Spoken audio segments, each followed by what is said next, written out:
รายการภาคข่าวภายในแขวง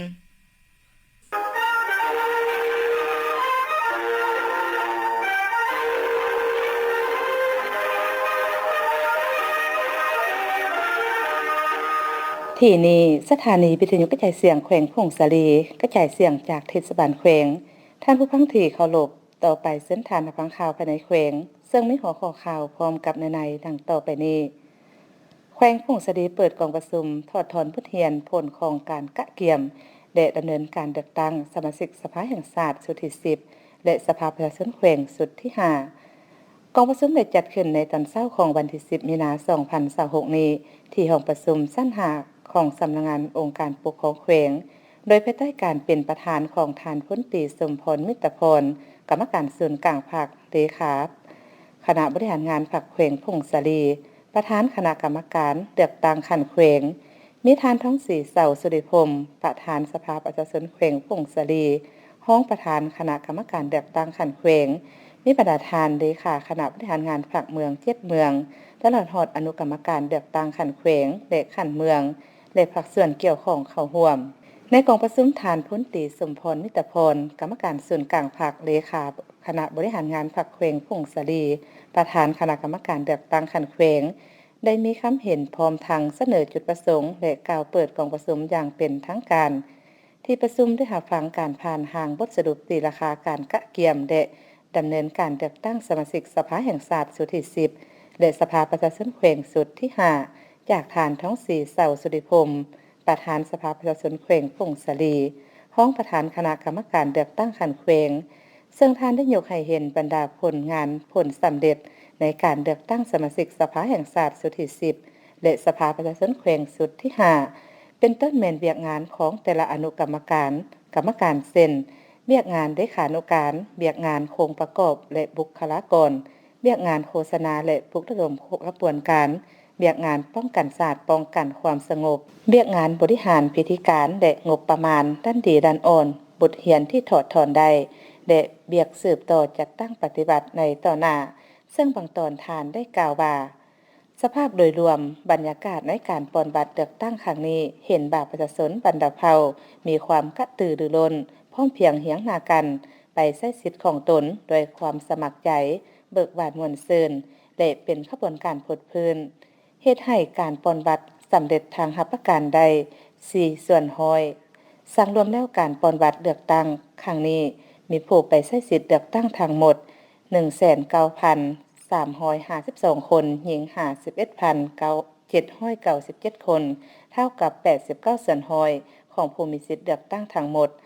สั่งรวมได้ว่าใน7เขตเลือกตั้งผ่านการเลือกตั้งสมาชิกสภาแห่งชาติสุดที่10และสภาประชาชนแขวงสุดที่5ในครั้งนี้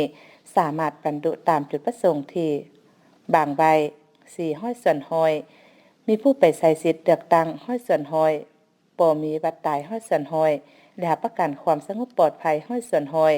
จากนั้นบรรดาทานคณะกรรมการเลือกตั้งขันเมืองขันแขวงได้ผลัดเปลี่ยนการประกอบคำคิดคำเห็นแตกเปลี่ยนอย่างกงไปกงมาต่อการเลือกตั้งสมาชิกสภาแห่งชาติสุดที่10และสภาประชาชนแขวงสุดที่5ที่ผ่านมาในโอกาสที่มีความหมายความสำคัญนี้คณะกรรมการเลือกตั้งขันแขวงยังได้มอบรถจักรเบบ110จำนวน7คันคอมพิวเตอร์ตั้งโต๊ะจำนวน14ชุดปรินเตอร์7ชุดรวมมูลค่าทั้งหมด466,690,000 กีบให้บรรดาเมืองเติมอีกการนำแขวงพงสาลีเข้าร่วมงานเทศกาลดอกบานประจำปี2026ที่แขวงเวียนเวียนแห่งสสเวียดนามเพื่อหัดแน่นสายพันธมิตรภาพความสามัคคีพิเศษและการร่วมมือหอบด้านระหว่าง2ภาค2รัฐลาวเวียดนามเบ้ารวมบ่เฉพาะแม่นการพัวพันร่วมมือระหว่างแขวงพงสาลีแห่งสปป.ลาวและแขวงเวียนเวียนแห่งสสเวียดนามให้มีความแน่นแฟ้นและแตกดอกออกผลยิ่งขึ้นในวันที่8วันที่10มีนาคม2026นี้ท่านสันติแก้วยสารรองเลขาพรรคแขวงประธานคณะกรรมการปกครองแขวงพงสาลีพร้อมด้วยคณะผู้แทนของแขวงได้เดินทางเข้าร่วมพิธีเปิดงานเทศกาลดอกบานประจำปี2026ที่จัดขึ้นอย่างยิ่งใหญ่อยู่แขวงเวียนเวียนแห่งสสเวียดนามงานเทศกาลดอกบานแม่นหนึ่งในงานบุญทางวัฒนธรรมและการท่องเที่ยวที่สำคัญที่สุดของแขวงเวียนเวียน จัดขึ้นเพื่อเสริมสู่ความสวยงามของดอกหวานและอนุรักษ์รักษาเอกลักษณ์วัฒนธรรมอันดีงามของบรรดาเผ่าการเข้าร่วมของการนำแขวงพงศาลีในครั้งนี้แม่นเป็นการแสดงถึงความสำคัญของการร่วมมือด้านวัฒนธรรมและการท่องเที่ยวระหว่างสองแขวงที่มีชายแดนติดจอดกันในโอกาสการเดินทางเข้าร่วมงานเทศกาลในครั้งนี้ท่านสันติกัญญสารพร้อมด้วยคณะผู้แทนแขวงพงศาลีและแขวงอุดมไซยังได้เข้าเยี่ยมขับนับท่านเดบันเดืองหองเลขาผักแขวงประธานคณะกรรมการปกครองประชาชนแขวงเดียนเวียนอยู่ที่สำนักงานคณะกรรมการปกครองประชาชนแขวงเดียนเวียนในการเข้าพบปะครั้งนี้การนำทั้งสองฝ่ายได้ติดราคาสูงต่อสายพัวพันมิตรภาพพิเศษอันเป็นมูลเสื้อและการหัวมือหอบด้านดะบางบรรดาแขวงภาคเหนือของลาวและแขวงเดียนเวียนที่ได้รับการเสริมขยายอย่างต่อเนื่องพร้อมทั้งได้ปรึกษาหารือและได้เปลี่ยนความคิดความเห็นเกี่ยวกับการสุขอยู่การพัฒนาเศรษฐกิจสังคมการค้าการท่องเที่ยวเวียกงานป้องกันศาสตร์ป้องกันความสงบและการหัวมือต้านอาชญากรรมยาเสพติดตามบริเวณชายแดนเพื่อสร้างผลประโยชน์ให้แก่ประชาชนสองชาติให้มั่นคงทนงแก่นตลอดไปนอกจากนี้คณะผู้แทนจากแขวงพงศาลียังได้เดินทางไปเยี่ยมยามอดีตการนำแขวงเดียนเวียนเพื่อแสดงความกตัญญูรู้บุญคุณและหัดแน่นความสามัคคีหักแพงฐานะไอ้น้องพร้อมทั้งได้เยี่ยมชมบรรดากิจกรรมบางแสดงศิลปะวัฒนธรรมและสถานที่ท่องเที่ยวทางประวัติศาสตร์ที่สำคัญภายในแขวงเดียนเวียนตื่มอีกแผนกวัฒนธรรมและการท่องเที่ยวแขวงพงศาลีสรุปเวียกงานประจำปี 2025และแผนประจำปี 2026ในตอนบ่ายของวันที่ 6 มีนาคม 2026 ผ่านมานี้ที่ห้องประชุมชั้น 3 สำนักงานองค์การปกครองแขวงแผนกวัฒนธรรมและการท่องเที่ยวแขวงพงศาลีได้จัดกองประชุมสรุปการจัดตั้งปฏิบัติเวียกงานประจำปี 2025และวางทิศทางแผนการประจำปี 2026โดยการเป็นประธานร่วมของท่านอูคำตุลพันธ์กรรมการประจำภาคแขวงรองประธานคณะกรรมการปกครองแขวงผู้ซื้อน้ำคงเขตวัฒนธรรมสังคมขันแขวงมิท่านอ่อนคำอินแสงกรรมการภาคแขวงหัวหน้าแผนกวัฒนธรรมและการท่องเที่ยวแขวงพงศาลีมีบรรดาหัวหน้าของหัวหน้าแผนกการองค์การอ้อมข้างแขวงบรรดาคณะกรรมการปกครองเมืองและห้องการวัฒนธรรมและการท่องเที่ยว7เมืองตลอดฮอดพนักงานวิชาการภายในแผนกเข้าร่วมในกองประชุมผู้เข้าร่วมได้พร้อมการสรุปติราคาการจัดตั้งปฏิบัติเวียกงานประจำปี 2025และบางทิศทางแผนการประจำปี 2026ซึ่งระยะผ่านมาแผนกวัฒนธรรมและการท่องเที่ยวแขวงได้สุขอยู่บรรดาห้องการวัฒนธรรมเมือง7เมืองสร้างบ้านวัฒนธรรมได้12บ้านเทียบใส่แผนการปีปฏิบัติได้ 42.86 ส่วนห้อยสร้างครอบครัววัฒนธรรมได้917ครอบครัวเทียบใส่แผนการปีปฏิบัติได้ 52.40 ส่วนห้อยพลเมือง 5,441 คนหญิง 2,585 คนในนั้นขึ้นกับเมืองบุญไต้มี4บ้านคือบ้านจ่าแมะบ้านอาญาบ้านเสียงกลางเก่าและบ้านปังไข่ขึ้นกับเมืองใหม่มี2บ้านคือบ้านแสนเงินบ้านอมพรุขึ้นกับเมืองบุญเหนือมี2บ้านคือบ้านกัดบ้านนำหอยขึ้นกับเมืองพงศาลีมี1บ้านคือบ้านสามัคคีไซขึ้นกับเมืองยอดอูมี1บ้านคือบ้านห้วยอูและขึ้นกับเมืองขัวมี2บ้านบ้านอมทับบ้านภูเวียงซึ่งปัจจุบันทั่วแขวงมีครอบครัววัฒนธรรมที่รับรองแล้วทั้งหมด 23,232 ครอบครัวกว่า 48.93 ส่วนห้อยของจำนวนครอบครัวทั้งหมดในทั่วแขวงบ้านวัฒนธรรมที่ได้ประกาศยั่งยืนเป็นบ้านวัฒนธรรมแล้วทั้งหมด323บ้านกว่า 64.21 ส่วนห้อยของจำนวนบ้านทั้งหมดในทั่วแขวงมีพลเมืองทั้งหมด 108,150 คนหญิง 55,963 คนและสมทบกับห้องการวัฒนธรรมและการท่องเที่ยวเมืองลงเก็บกรรมข้อมูลสถิติบัตรพระพุทธรูปและพระสงฆ์สามเณรได้ทั้งหมด108บัตรมีพระพุทธรูปจำนวน 2,645 องค์มีสามเณรมีพระสงฆ์สามเณร295องค์เก็บกรรมสถิติผลิตภัณฑ์วัฒนธรรมใน7เมืองทั่วแขวงทั้งหมดมี100ฮาน และสามารถดึงดูดนักท่องเที่ยวภายในแขวงและต่างประเทศเข้ามาเที่ยวอยู่แขวงพุ่งสาลีจำนวน 164,605 เทื่อคนเทียบใส่แผนการปีปฏิบัติได้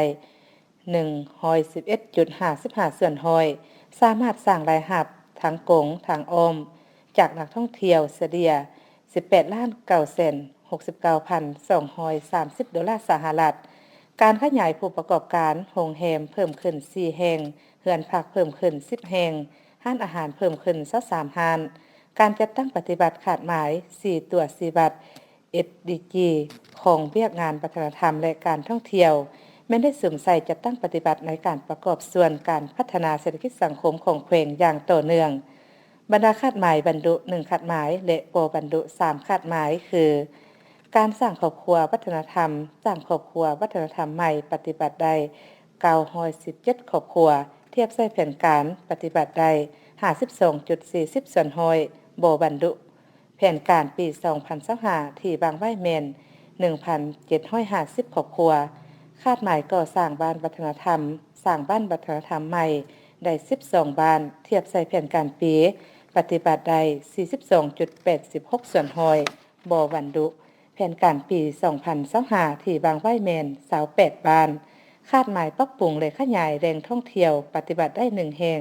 เทียบใส่แผนการปีเท่ากับ50ส่วนร้อยบ่บรรดุแผนการปี 2025ที่บางไว้แม่น2แห่งคาดหมายดึงดูดนักท่องเที่ยวเข้ามาเที่ยวภายในแขวงได้ 164,605 เทื่อคนเทียบใส่แผนการปีปฏิบัติได้ 105.15 ส่วนร้อยบรรดุเกินแผนปี 2025ที่บางไว้แม่น 147,558 เทื่อคนจากนั้นผู้เข้าร่วมได้ประกอบความคิดความเห็นอย่างกงไปกงมาโอกาสนิทานโอคำตุลพันธ์กรรมการประจำพรรคแขวงของประธานคณะกรรมการปกครองแขวงผู้สินำโครงเขตวัฒนธรรมสังคมขันแขวงได้มีคำเห็นโอลมซึ่งบางตอนได้กล่าวว่าให้คณะแผนกหัวหน้าแขนงสืบต่อเพิ่มทวีความสามัคคีถือเอาเพียงงานศึกษาอบรมการเมืองนำพาแนวคิดเป็นกกและนำพาเคลื่อนไหวตามแนวทางนโยบายของพรรคและกฎหมายของรัฐให้เป็นปกติเป็นแบบอย่างน้ำหนาในทุกด้านเป็นต้นการค้นคว้ากำแน่นเสื่อมซึมแนวทางนโยบายมติและนิติกรรมต่างๆทั้งอันรวมและอันเฉพาะที่พัวพันถึงหน้าที่ความรับผิดชอบของแผนกวัฒนธรรมและการท่องเที่ยวแขวงเป็นแบบอย่างในการเคารพและปฏิบัติหลักการนำพาปรับปรุงแบบแผนนำพาแบบแผนวิธีเฮ็ดเวียกภายในคณะพรรคให้เข้าสู่รวงเลิกและเพิ่มทวีการชี้นำด้วยแบบแผนวิธีนำพาและแบบแผนวิธีเฮ็ดเวียกที่ถูกต้องของคณะแผนกพนักงานราชการในการปฏิบัติหน้าที่วิชาเฉพาะตามพระบทบาท10หน้าที่ของแผนกวัฒนธรรมและการท่องเที่ยวแขวงในแต่ละระยะกองประชุมสัมมนาการคุ้มครองสัญญาการก่อสร้างทางชนบทตอนเช้าวันที่10มีนาคม2026นี้ที่แผนกโยธาธิการและขนส่งแขวงพุ่งสาลีได้จัดกองประชุมสัมมนาการคุ้มครองสัญญาการก่อสร้างทางชนบทโดยการเป็นประธานของทานบุญพนิชแก้วหงกรรมการพรรคแขวงหัวหน้าแผนกโยธาธิการและขนส่งแขวงพุ่งสาลีมีผู้ต่างหน้าโครงการพัฒนาชนบทระยะ4มีนักวิทยากรจากสถาบันโยธาธิการและขนส่งตลอดฮอดนักสัมมนากรจากแผนกโยธาธิการและขนส่งแขวงและจากเมืองขวาและเมืองใหม่และภาคส่วนที่เกี่ยวข้องเข้าร่วม20กว่าท่านกองประชุมสัมมนาดังกล่าวผู้เข้าร่วมจะได้เสริมซึมบรรดาเอกสารสำคัญคือการคัดเกี่ยมโครงการคุ้มครองสัญญาการค้ำประกันโครงการเงื่อนไขของสัญญาการคิดรายราคาหัวหน่วยทั้งนี้ก็เพื่อยกระดับความรู้ความสามารถให้พนักงานวิชาการแผนกโยธาธิการและขนส่งเมืองและโยธาธิการและขนส่งแขวงพุ่งสาลีให้มีความเข้าใจกระจ่างแจ้งและกำได้ถึงหลักการความรู้ทั่วไปเกี่ยวกับเงื่อนไขและเวลาของเอกสารสำคัญพร้อมทั้งให้ความรู้เพิ่มเติมเกี่ยวกับมาตรฐานเทคนิคและกระบวนการดำเนินงานต่างๆในการจัดตั้งปฏิบัติเวียกงานตัวจริงให้มีประสิทธิภาพและประสิทธิผลสูงท่านเสริมคำจันทวงศ์หัวหน้าโครงการพัฒนาชนบทได้กล่าวว่าโครงการนี้แม่นได้จัดตั้งปฏิบัติมาแล้ว10แขวงและแขวงพุ่งสาลีแม่นแขวงที่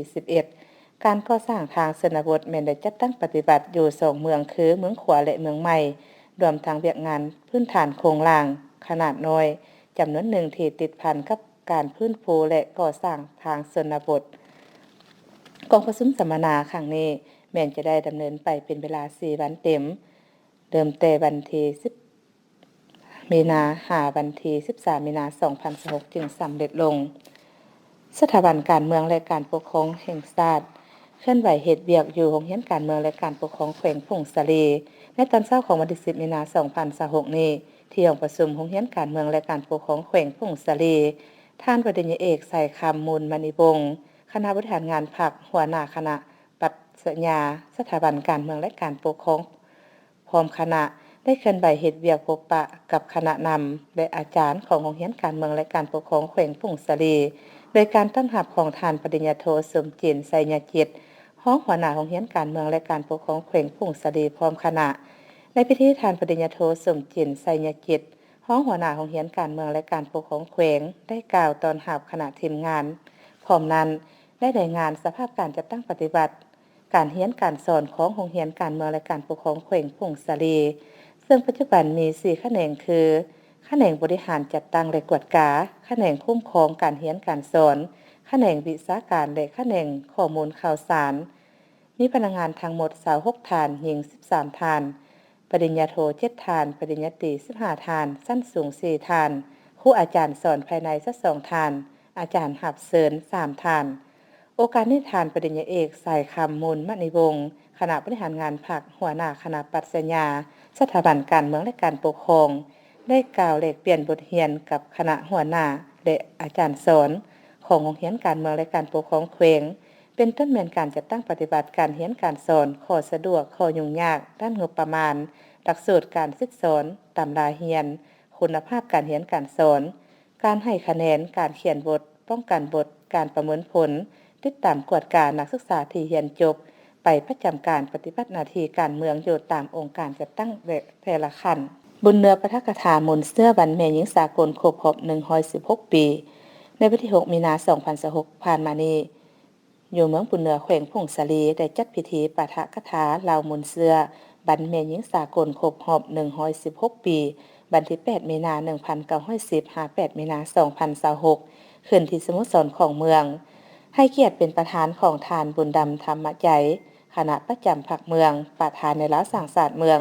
ผู้สนับองค์การจัดตั้งมหาชนขันเมืองเข้าว่ามิทานนางบัวสมัยลีลาวงศ์กรรมการภาคเมืองคณะบริหารงานสหพันธ์แม่หญิงแขวงประธานสหพันธ์แม่หญิงเมืองสมาชิกสภาแห่งชาติ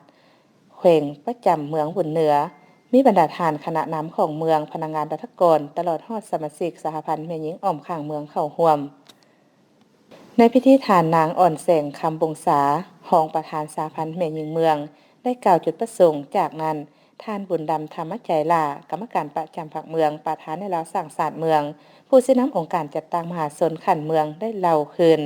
ประวัติความเป็นมาและมูลเสื้อการต่อสู้อันพิรอาถรรพ์ของแม่หญิงลาวในทั่วโลกก็คือแม่หญิงลาวที่ได้ประกอบส่วน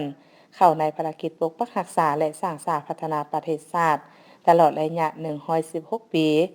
เพื่อให้น้องแม่หญิงได้ทบทวนและเห็นถึงคุณค่าความสำคัญทางด้านประวัติศาสตร์ในการต่อสู้ของกรรมกรหญิงสืบทอดเจตจำนงที่ต้องการให้แม่หญิงได้รับการปกป้องยุติธรรมในการใช้ความรุนแรงการกดขี่ขูดหีดข่มขู่ทางด้านแรงงานและจิตใจเพื่อยกสูงระดับคุณภาพชีวิตการเป็นอยู่ของแม่หญิงผู้ใช้แรงงานต้องได้รับการเบิ่งแยงในด้านสวัสดิการหลาวบรรดาเผ่า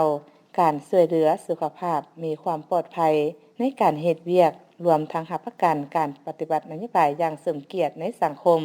ถือเป็นเหตุการณ์การเมืองที่สำคัญและเป็นขีดหมายแห่งไสยชนะอันพื้นฐานของขบวนการต่อสู้ของแม่หญิงสากลนำเอาสิทธิผลประโยชน์อันชอบธรรมให้แก่แม่หญิงสาวผู้ออกแรงงานในทั่วโลกเป็นบันทึกถึงการต่อสู้ของแม่หญิงเพื่อปลดปล่อยตนเองและทวงให้สิทธิเสมอภาคประชาธิปไตยคือกับผู้ชายทวงให้นายทุนแก้ไขชีวิตการเป็นอยู่ภายใต้คำขวัญผู้หนึ่งเฮ็ดเวียกมื้อละ8ชั่วโมงหญิงและชายเฮ็ดเวียกคือกันต้องได้รับเงินเดือนเท่ากันต้านสงครามหุกหาน ปกปักรักษาสันติภาพของโลกนับแต่นั้นมาวันที่8มีนาของทุกๆปีจึงเป็นวันแม่หญิงสากลโอกาสนี้ฐานนางบัวสมัยประธานสหพันธ์แม่หญิงเมืองผ่านข้อตกลงย่องยอและดำเนินพิธีการมอบรับใบยั่งยืนให้แก่ผู้ที่มีผลงานในการเคลื่อนไหวเวียกงานสหพันธ์แม่หญิงและการพัฒนาท้องถิ่นเพื่อเป็นการจดจำและสรรเสริญผลงานอันพ้นเด่นของบุคคลตื่มอีกเมืองขัวเผยแพร่เวียกงานการเมืองแนวคิดให้แก่พนักงานรัฐกรเกี่ยวกับการสร้างต่างตัดแสงกองประชุมดังกล่าวได้จัดขึ้นในตอนเช้าของวันที่5มีนา2026ผ่านมานี้ที่สโมสรของเมืองขัวแขวงพงสะเลโดยการเป็นประธานของท่านพรหมมีอินมะสอน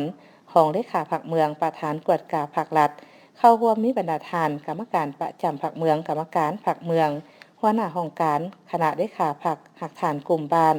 พนักงานรัฐกรอ้อมข้างสำนักงานเข้าร่วมท่านทองสวรรค์วงศ์มณีห้องหัวหน้าคณะโฆษณาคมเมือง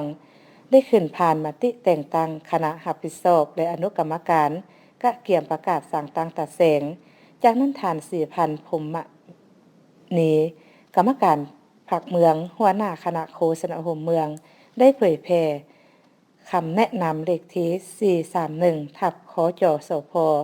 ลงวันที่17ตุลา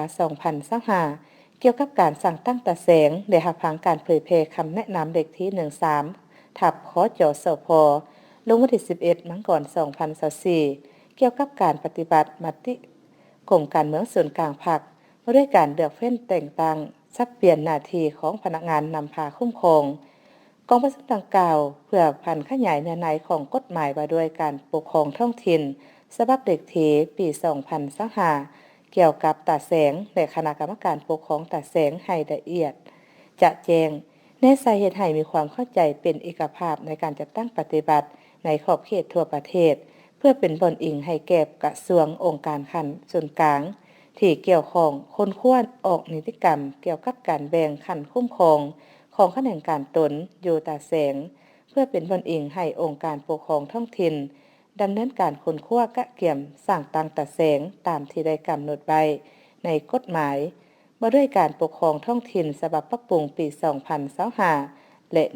นิติกรรมอื่นที่เกี่ยวข้องการสร้างตั้งตาแสงต้องรับประกันประชาชน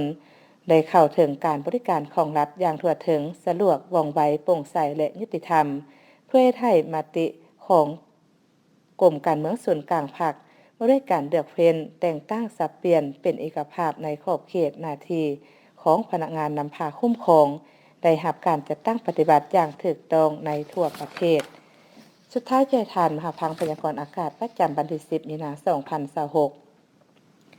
สภาพรวมความกดดันสูงอากาศเย็นจากประเทศจีนได้เพิ่มกำลังขึ้นปกคลุมอยู่ทั่วทุกภาคของประเทศลาวด้วยกำลังแรงสมทบกับกระแสลมตะวันตกออกเฉียงเหนือพัดปกคลุมเป็นส่วนใหญ่ซึ่งจะให้อากาศเย็นหาหนาวเย็นลงเติมในแต่ละภาคและจะมีฝนตกฟ้าห้องฟ้าเหลื่อมในระดับคอยหาปานกลางอยู่เขตภาคเหนือพร้อมจะมีลมพัดแรงเป็นบางโอกาสอยู่บางบริเวณแขวงภาคกลางลงหาภาคใต้พยากรณ์อากาศแต่เวลา 7 โมงของวันที่10มีนาหา 7 โมงของวันที่11มีนา2026สภาพอากาศของแขวงพงสะเลและบรรดา7เมืองพงสะเลเมืองบุญเหนือเมืองยอดอู่เมืองบุญใต้เมืองสัมพันธ์เมืองขวาและเมืองใหม่อากาศเย็นหาหนาวเย็นและจะมีฝนตกฟ้าห้องฟ้าเหลื่อมในระดับคอยหรือเนื้อที่การปกคลุมของฝนเท่ากับ30ส่วนร้อยของภาคอุณหภูมิในระหว่าง12-26องศารายงานอุณหภูมิและปริมาณน้ำฝน24ชั่วโมง7เมืองในทั่วแขวงสถานีแขวงพงสะเลอุณหภูมิต่ำสุดขีดในมื้อนี้ 16.5 องศาอุณหภูมิสูงสุดขีดในมื้อบ่าย26องศาปริมาณน้ำฝน24ชั่วโมงผ่านมาเมืองบุญเหนือ 10.2 มิลลิเมตรปริมาณน้ำฝน24ชั่วโมงผ่านมาเมืองพงสะเล 10.5 มิลลิเมตรปริมาณน้ำฝน24ชั่วโมงผ่านมาเมืองยอดอู่ 6.8 มิลลิเมตรปริมาณน้ำฝน24ชั่วโมงผ่านมาเมืองบุญใต้ 17.4 มิลลิเมตรปริมาณน้ำฝน24ชั่วโมงผ่านมาเมืองสัมพันธ์ 1.2 มิลลิปริมาณน้ำฝน24ชั่วโมงผ่านมาเมืองขัว 3.2 มิลลิเมตร ปริมาณน้ำฝน24ชั่วโมงผ่านมาเมืองใหม่บ่มีฝนตกดังนั้นจึงแจ้งเตือนถึงประชาชนบรรดาเผ่าองค์การปกครองท้องถิ่นและองค์การจัดตั้งทุกภาคส่วนในแต่ละภาคจงมีสติเตรียมพร้อมรับมือกับสภาพการเปลี่ยนแปลงของอุณหภูมิอากาศหนาวเย็นดังกล่าวโดยเฉพาะแม่นเขตผู้สูงผู้ดอยและหอมโพอากาศหนาวเย็นหลายซึ่งอาจจะส่งผลกระทบต่อสุขภาพของผู้เฒ่าและเด็กน้อยให้รักษาสุขภาพนุ่งเครื่องให้ร่างกายอบอุ่นอยู่เสมอและก็ติดตามข่าวพยากรณ์อากาศจากทางแผนกเกษตรกรรมและสิ่งแวดล้อมแขวงอย่างเป็นประจำที่นี่สถานีวิทยุกระจายเสียงแขวงพงศาลีข่าวภาคนี้หมดลงเพียงเท่านี้สินิราอ่านสินิรารายงานข่าวจากวิทยุกระจายเสียงแขวงพงศาลี